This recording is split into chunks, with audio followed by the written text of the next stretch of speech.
Glenn Hobbs was initiated into a satanic coven as a child by his grandfather and continued participating for many years. I recently asked Glenn about his involvement and the importance of Halloween to the occultist. Well, my involvement in satanic worship was, I was involved in it as a child. Of course, I was a generational Satanist, what they call a generational Satanist, and what that means is that my family was involved in it and their family before them. Now, my earliest rememberings of Halloween and some of the things that were involved was, it was a very dark time for me as a child. It was something that I didn't enjoy. Glenn, could you tell us about your involvement in any rituals at Halloween as a child? There was another little girl that was involved in the occult with me, and her name was Becky. Now, Becky was a different type of child. She was blessed to be a sacrifice. I was being blessed to be a high priest, where she was being blessed and born into the coven there to be a sacrifice.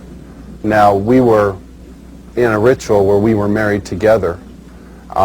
It was a marriage to the beast, and me and the little girl were married together, and there was a lot of sexual abuse that took place and a lot of blood that was spilt over us, joining us together.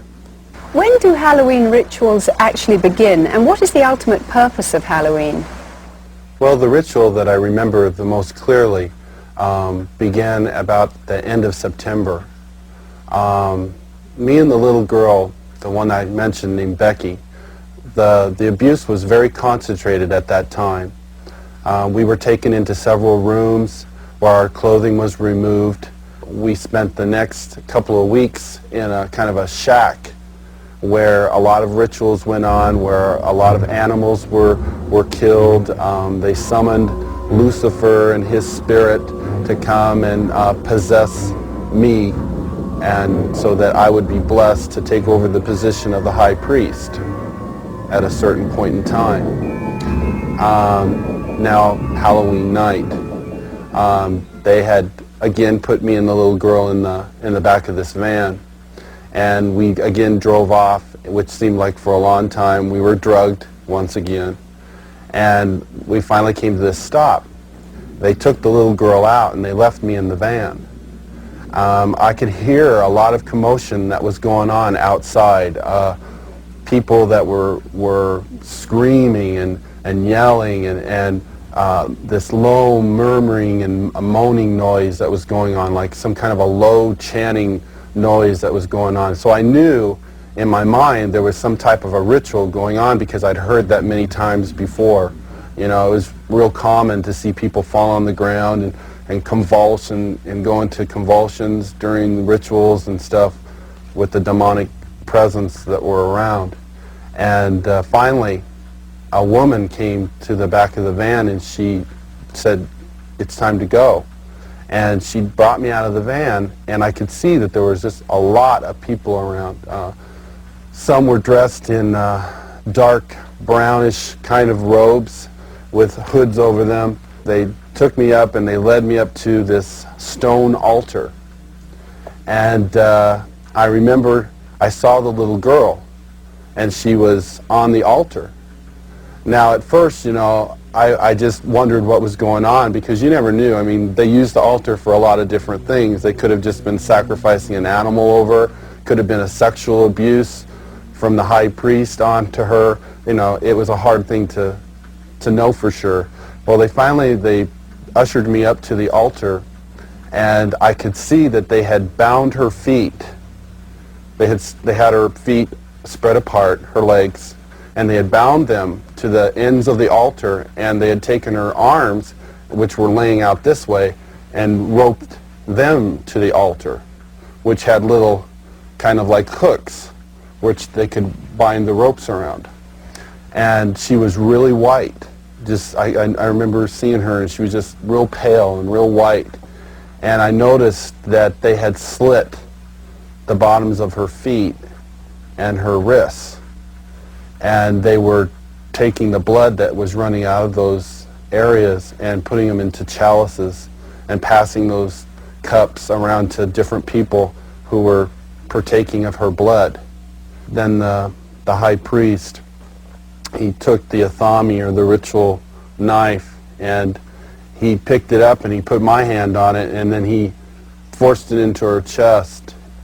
So when I think back on Halloween, you know, over that period of time that happened, you know, that was the climax event, Halloween night, where they killed that innocent little girl. And this is something that's happening every Halloween. That's not just an isolated event. I mean, there are children all over the world who are losing their lives during Halloween night, and yet we, as a society, we go out and celebrate it, and we go door to door and we ask for candy, and it's a big celebration to us. And I think it's quite ironic how one group of people are thinking it's fun and another group of people are taking human life, and yet they don't, you know, there seems to be this wall and nobody wants to face the facts of what's really going on.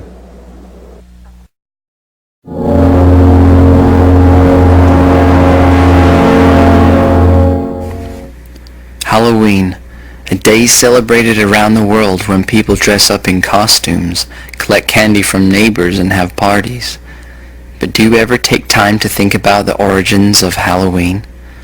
Most people don't think twice about participating in it, saying, "It's all in fun," or "It's not evil to me." But is this so-called Hallow evening really so innocent? Are there ties to paganism and Satanism? Shall we as Christians celebrate Halloween, or should we have an alternative name for it, like Harvest Festival? Before we get into those questions, let's take a closer look at the history of this night and how it all started. Samhain, or Halloween as it is called today, was celebrated on October 31st to November 2nd and started out as one of 4 major holy days to the Celtic Druids, referred to as fire festivals by them. To the Celts, fire was a symbol of divinity, holiness, truth, and beauty. To the Druids, these events signified the beginning of the cold and dark half of the year. Their belief was on this night the veil between the living and the dead was dropped, and dead souls were wandering the earth, creating havoc and causing mischief. To appease them, the Celts dressed up like the dead souls so they wouldn't cause them any harm. Large bonfires were made, and animals and crops were also thrown into the bonfire as sacrifices. Communing with the dead and divination, or fortune-telling, was also a common practice during this time. Later on, Catholicism came in and changed the name of this pagan 3-day holiday to Halloween, or All Hallows Eve, All Saints' Day, and All Souls' Day. As Catholicism did with many other pagan traditions like Valentine's Day from Lupercalia, Easter from Eostre, and Christmas from Yule, they kept the symbols and pagan elements, and the purpose of this festival remained the same too, but just repackaged with Roman Catholic elements and names. So we see from the history alone, this isn't some innocent celebration involving children getting candy. "Oh, but that was so long ago, we don't celebrate it like how they did," you might say. Let me read to you a quote by Anton LaVey, a Satanist, from his book, The Satanic Bible. Quote, "After one's own birthday, the 2 major satanic holidays are Walpurgis Night and Halloween." End quote. In case that didn't sink in, Satanism considers this one of their top holidays. Do you still want to be part of it? 3 John 1:11 says, "Beloved, follow not that which is evil, but that which is good. He that doeth good is of God, but he that doeth evil hath not seen God." 2 Corinthians 6:14, "Be ye not unequally yoked together with unbelievers. For what fellowship hath righteousness with unrighteousness? And what communion hath light with darkness?" Halloween is filled with darkness, from symbols of death, ghosts, devils, and witches. We should not want to have anything to do with this. God wants us to be separate. 2 Corinthians 6:17. Wherefore come out from among them, and be ye separate, saith the Lord, and touch not the unclean thing, and I will receive you. The Lord has warned us not to play around with these occultic ways. Deuteronomy 18:9 through 14. When thou art come into the land which the Lord thy God giveth thee, thou shalt not learn to do after the abominations of those nations.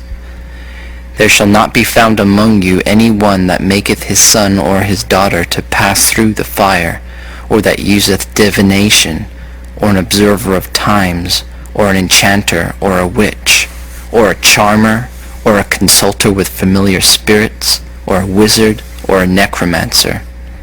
For all that do these things are an abomination unto the Lord, and because of these abominations the Lord thy God doth drive them out from before thee.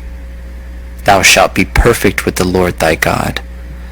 For these nations which thou shalt possess hearkened unto observer of times, and unto diviners, but as for thee, the Lord thy God hath not suffered thee so to do.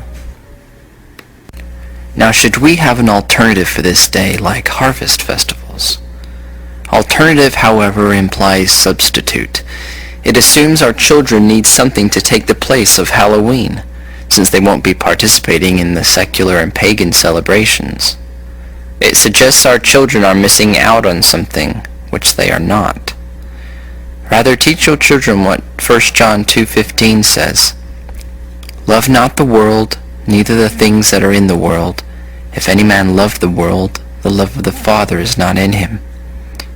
Teach your children the truth about Halloween and its origins.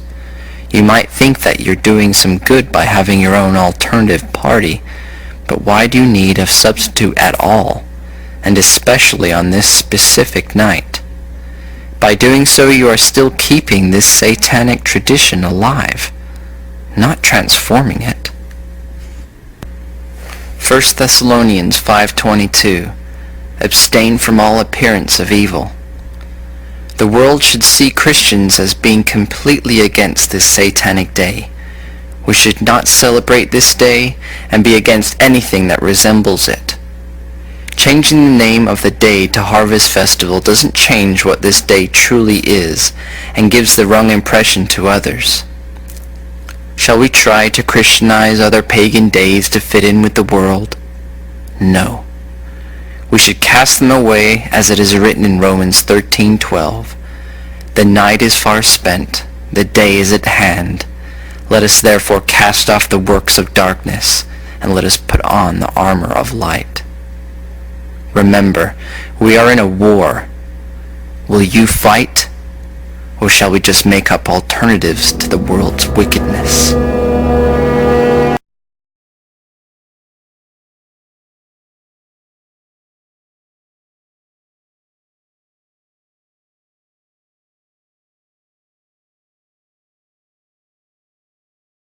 Thank you for watching. Until next time, God bless.